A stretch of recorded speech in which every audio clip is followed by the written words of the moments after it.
Hi guys, through this video, I'm going to cover three very important points regarding IPOs.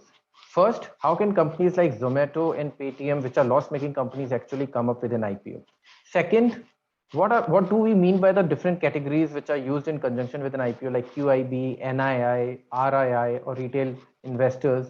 And third, we saw that Latent View Analytics IPO, which closed today, got oversubscribed by 325 and more times. Whereas Paytm IPO, which got closed around a couple of days back, got not even got subscribed by two times. So can we compare these IPOs and say one is successful and one is not?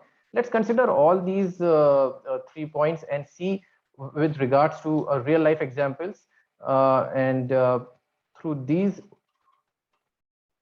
if you can see my sheet over there, I have taken four real IPOs which got closed very recently: Latent View, Nykaa, Paytm, and Sigachi.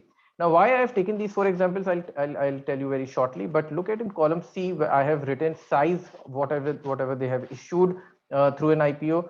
600 crores for Latent View, Nykaa 5352 crores, Paytm is 18,300 crores, and it was the largest IPO ever in India. And Sigachi, which was a smaller IPO, 125 crores. But what do I mean by special and normal, which I've mentioned in column D? Now here comes the answer to the question one. How can companies like Paytm and Zomato go for an IPO? Guys, there is no such provision that if you are a loss-making company, you cannot do an IPO. You can do an IPO, but there are few conditions. There are conditions like your operating profit need to be at least 15 crores in the last 3 completed years on a consolidated basis. Then there is another condition which is regarding net tangible asset should be at least 3 crores. Then another small condition that your net worth should be at least 1 crore in the past 3 years. So if a company is actually ticking box all these three points, then you go for an IPO which is in a normal category. What do I mean by normal? Now IPO, and this comes to the second question. IPO has three different categories: QIB, NII, and retail. NII is non-institutional investors, QIB is qualified institutional buyers, and then there is a segregation within QIB into anchor investors and QIB main book. Now, what do I mean by that? The IPO generally opens up for a window of 3 days, right? Minimum 3 days. A company can go for more number of days, but generally it's 3 days. Now, before the IPO window opens for 3 days, a day prior to that, there is a day which is where anchor investors take part. Now, these anchor investors are the marquee investors which are chosen by, obviously they have to apply, they have to show interest, and then chosen by the investment bank, the merchant bankers, in conjunction with the promoters of the company. And the allocation to these guys is on a discretionary basis. By that, what I mean is that the company, the promoters will actually decide that we will give this portion to these XYZ institutional buyers. Now, why do they do that? They do that because if some big names come in their IPO a day prior to the opening up of an IPO, that actually kind of jazzes up the IPO and the NIIs, the QIB, which are coming into the main book in that 3-day window, and even the retail investors are likely to see that, oh, these big guys are coming in the IPO, then this IPO must be good, because these guys would have done a great amount of research. Now, does that happen in reality or not is a separate question, but that's how the system takes place. Now, what the SEBI has done is that it has mandated some fixed percentages of the issue size to be allocated into each of these categories. Now, for the normal category, what happens is it has said 50% goes to QIB, 35% goes to the retail investors, and 15% goes to the non-institutional investors, which also includes the HNIs. Now, out of that 50% for the QIB, 60% of that 50% goes to the anchor, and 40% of that 50% goes to the main book. That means 60% overall basis, 30% for the anchor, 20% for the main book, 15 for the non-institutional, and 35 for the retail.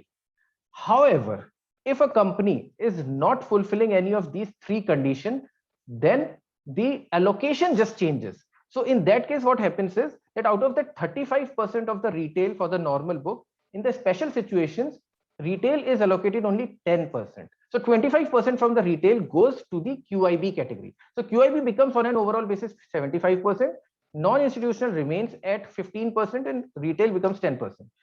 And then again, the same split, 60% of that 75% goes for the anchor book. So that means overall basis 45%. 40% of that 75% goes for the QIB main book. That means 30%, 15% for the retail, and 10% for the 15% for the non-institution, 10% for the retail. Now, this is what I have mentioned below in the below table. Nykaa is finally profitable, but in the last 2 years it wasn't. Hence, it comes under the special category. Paytm, you all know, it is a loss-making company. Zomato was a loss-making company, is a loss-making company. Again, it was a special case. Sigachi is a normal IPO. It is a profit-making and net tangible assets and blah blah. All these things, it was ticking the box. What about LatentView? Now, people who would have seen the LatentView financials would have said that LatentView is also a profitable company. Net worth is above 1 crore and all. Then why special case? Because there's a fourth condition also, and this is a very interesting condition. If a company has changed its name in the last 12 months, and majority of the of the revenues, that means 50% of the revenues haven't come with the new name, then it has to be a special case. That means in the last 12 months, 50% or more revenue should be with the new name, right? LatentView just changed its name in somewhere around June 2021. It changed its name marginally from LatentView Analytics Private Limited to LatentView Analytics Limited. And because of this name change, it had to go under a special category, right? So 75, 15, and 10.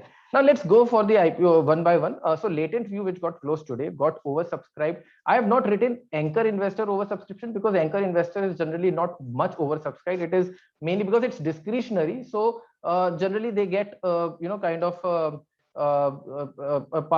interest from 1x or even 1.5x or maybe maximum 2x. And then they are allocated accordingly to whosoever the merchant bankers and the promoters want. So I have just kept that outside this purview and only have written the which you actually see on the 3-day basis, how much is each category subscribed. So for LatentView, 145 times subscription was and this data is all source is chittorgarh.com. From the overall basis, there might be some decimal changes or something, which I have mentioned the source. LatentView was subscribed in the QIB category 145 times, NII category 851 times, retail 119 times. That means if you put in these percentage figure of a special category IPO, 45% of 600 becomes 270 crores, which goes to anchor. It might be a little more depending upon the interest, depending on the oversubscription of an anchor, but I have taken the conservative number, 270 crores. QIB main book got oversubscribed by 145 crores, so it is 600 into 145, and you can see the formula over here, into 30%, right? Becomes 26,186 crores interest from the QIBs. Similarly, 76,559 crores interest from the HNIs plus non-institutional, and 7,166 crore demand from retail investors. Obviously, they will be allocated much lesser, basically 10% of 600, which is 60 crores for the retail category. So overall basis, they got a subscription of 1,10,182 crores. Nykaa 5352 special case 91, 112 and 12 times oversubscription in the 3 categories. Anchor they got, again I am just assuming 1 time, so 45% of 5352. In that similar way, Nykaa got a total demand of 2,45,284 crores. Paytm got a subscription of, and this is not zero, I have just this is 0.24. RI is 1.66 and QIB is 2.79. I just rounded off. So basically that becomes 27,249 crores of demand for an 18,300 crore mammoth IPO. And for Sigachi, which was a small IPO, normal category, normal status, got an overall demand of 8,986 crores, almost 9,000 crores. So if you see, if you compare, and Sigachi on an overall basis was more than 100 times, on an overall basis, more than 100 times subscribed. Now, if you say Sigachi was much successful than Paytm, because Paytm was not even 2 times, Sigachi was 100 times, it's a wrong statement, because size is too large for Paytm. Paytm actually got 3 times subscription than Sigachi in terms of the value. But if you compare it with Nykaa or LatentView, of course, it's much lesser what Paytm has actually received. So this is where, kind of the stakes are lying. And uh, how these guys will open up, obviously will time will tell, because Nika already opened up with 85-90% upside, and has been trading in that range. We are yet to see Latent View, Paytm, and Sigachi open up next week. Now, there's one last thing which I wanted to just highlight in this video. How people say, how do these different categories get allotment? So I've already explained how anchor investors get allotment. Retail investors, you would have applied most of the times and say, yeah, IPO I did not get, IPO nahi mila.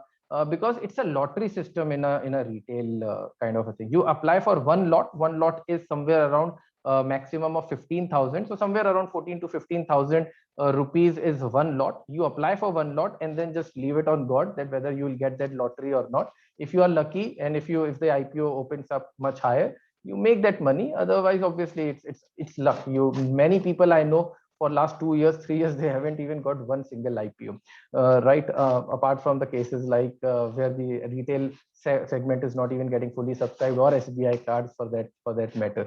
NII category is a special case. NII category and even the QIB main category are not luck wise; they are proportionate. When I say proportionate, that means if you have applied for X number of times, X number of lots, and the oversubscription is more than that, or in fact, sorry, less than that, then you definitely get an allotment. For example, for Latent View, if you definitely wanted an allocation, you have money, you should have applied for more than 851 lots to get a sure shot one lot allotment.